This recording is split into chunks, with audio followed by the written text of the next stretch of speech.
Bom dia, amigos. Eu tinha deixado de fazer meus comentários porque estava viajando. Mas é um momento de recomeçar. E é muito importante que vocês saibam o porquê disto. Antes de mais nada, eu queria fazer um pequeno retrospecto de uma coisa que muita gente ainda não sabe. Como foi a minha vinda para cá?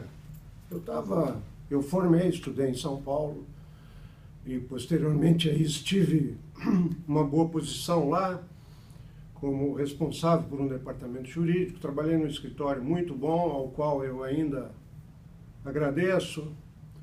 E depois fui para Belo Horizonte, passei 30 anos em Belo Horizonte. Lá eu constituí família, participei de várias entidades, e essas entidades de classe, como a Associação Comercial, da qual eu sou diretor emérito da casa, ocupei vários cargos lá dentro durante 25 anos. Fui presidente do CMI, hoje Secov CMI.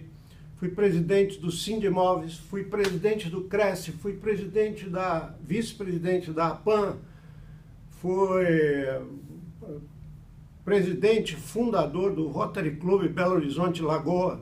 Infelizmente eu nem sei se existe, mas durante 2 ou 3 anos eu respondi pela presidência. Depois ele se tornou um clube muito... Enfim, e há uns 18 anos atrás, eu, por força de advogar em Belo Horizonte, ter empresas no mercado imobiliário, eu me interessei por um imóvel aqui nas minhas vindas com os meus filhos. Vamos esperar um pouco o pessoal aí atender.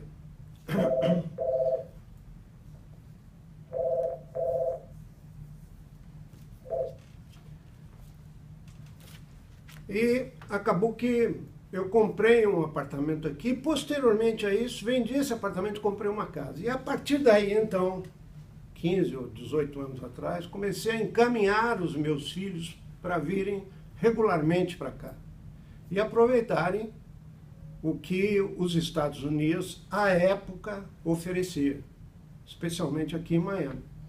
Então, essa é a história. É uma história que se repete no dia a dia aqui. Posteriormente, com o tempo, meus filhos se encaminharam também aqui, já estavam formados no Brasil e se encaminharam aqui, moraram um tempo nesta casa e depois se transferiram aqui para a região da Brickell. Enfim, montamos escritórios e eu, há uns 10 anos atrás, mais ou menos divorciado, um pouco cansado da minha observação do momento político brasileiro, eu resolvi mudar para cá. E com isto, eu acabei formando uma nova ideia sobre como viver nos Estados Unidos e como é bom viver aqui. Eu tinha me decidido a não comentar os assuntos relativos ao Brasil, mas eu não posso ficar impassível. Eu sou brasileiro, apesar de ser americano naturalizado, apesar não, com o prazer de ter sido admitido pelo governo americano como um americano naturalizado, eu sou brasileiro e vejo a cada dia a deterioração do sistema administrativo, econômico, político, social de todo o Brasil, que vai redundar naquilo que ocorreu na Venezuela. Nós temos aqui muito contato com venezuelanos, colombianos, com pessoas das mais variadas nacionalidades e principalmente de classes sociais. E eu posso dizer a vocês o seguinte: oxalá, tomara, queira Deus que nós tenhamos uma solução boa para o Brasil. Mas qualquer coisa que se faça agora vai redundar num atraso de 5 a 10 anos para a perfeita recuperação do Brasil. Veja bem, eu não quero ser pessimista e nem otimista. Aliás, eles dizem que o otimista é aquele pessimista que ainda não tomou consciência das coisas. Eu até acho interessante essa observação. Eu, quando fazia palestras no Brasil, como vou fazer agora, eu começava dizendo o seguinte: olha, existe uma indústria brasileira que mandou para a Nigéria um gerente, era uma indústria de calçados, mandou um gerente para avaliar se havia possibilidade de colocar aqueles calçados aqui, lá dentro da Nigéria. E esse gerente escreveu: olha, é melhor não, porque aqui ninguém usa sapato. O dono da empresa, inconformado com isto, mandou um outro gerente de vendas dele para o mesmo país e para a mesma cidade. E o e-mail que esse segundo gerente mandou para o dono da empresa foi: mercado ótimo, ninguém usa sapato. São observações correlatas com interpretações diferentes. No meu caso, eu não quero fazer nenhuma previsão fatalista. Eu só digo o seguinte: este é o momento de você pensar em formar uma vida aqui na América. A América recebe todo mundo. A América está de braços abertos. A América, com todos os seus problemas, e são inúmeros problemas, ela tem uma organização. Ela funciona. Se você não quiser vir para Miami, porque aqui todo mundo fala espanhol, beleza, vai para outro estado. Mas seguramente você viverá um pouco melhor do que aí no Brasil. Ontem eu estava lendo um artigo da CNN, está até publicado, se vocês botarem CNN e começarem a virar as páginas, dentro do próprio computador, vocês vão ver o seguinte: 44% dos considerados milionários aqui nos Estados Unidos, nem que tem acima de 10 milhões de dólares, que anda de avião, jato particular e outras coisas, se consideram aqui classe média. Eu até brinquei em casa com a minha esposa, a Tainã, dizendo o seguinte: bom, se esse pessoal que tem avião, que tem barco, que tem isso, é classe média, o que nós somos? Né? Porque nós vivemos dentro de um orçamento, apesar de, vamos dizer, algumas coisas terem dado muito certo.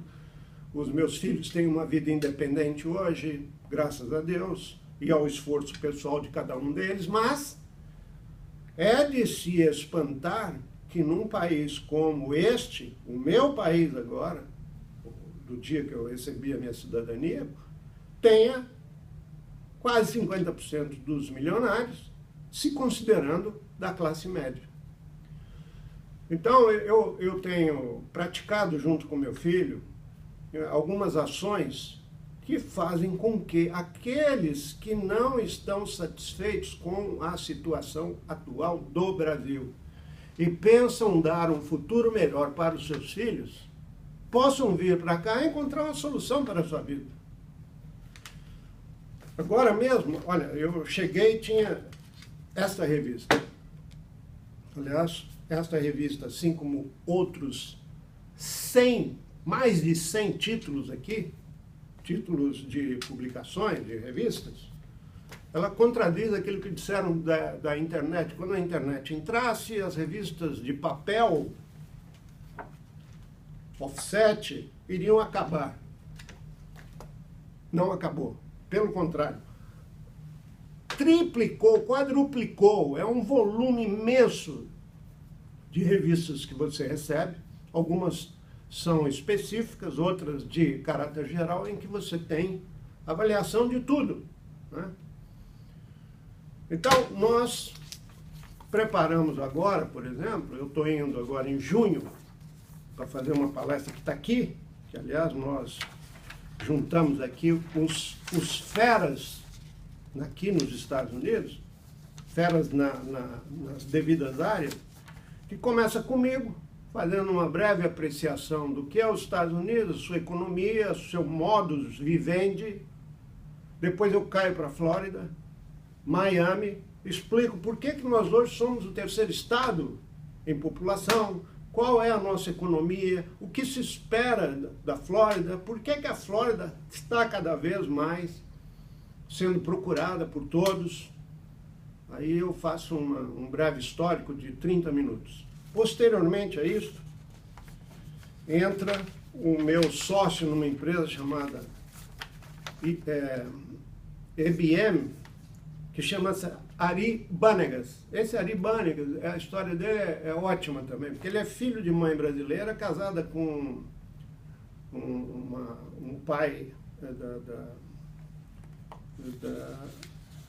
de Santa Cruz de la Sierra, e fala português, fala até bem o português. Advogado, formado em Nova York, sujeito extraordinário. Mexeu no mercado imobiliário, trabalhou no mercado, trabalhou no mercado imobiliário, e nós fizemos essa empresa para fazer investimentos na área imobiliária. E mais um outro sócio, depois aí a gente fala a respeito. Esse Ari vai dar um panorama sobre a questão financeira, monetária, econômica, de aplicação de recursos aqui, de como se deve ganhar dinheiro dentro do mercado aqui, de que maneira, quais são as taxas de juros, é o que ele entende, né? Muito mais do que eu até. Depois disso, nós vamos ter o Eduardo Domingues, que é dono de uma grande empresa aí, né? Abrão Filho tem 40 anos de mercado, eles só fazem transferências de recursos e recebimento de recursos de outros países através de um convênio com alguns bancos. É um sujeito também, um rapaz de ouro, com uma tradição específica, 40 anos trabalhando na mesma coisa. Depois o Alessandro Minato, que é meu sócio numa outra empresa, chamada Kim Imóveis. Essa empresa tem a sua sede em Camboriú, no balneário de Camboriú, e tem hoje a filial aqui. E nós, assim como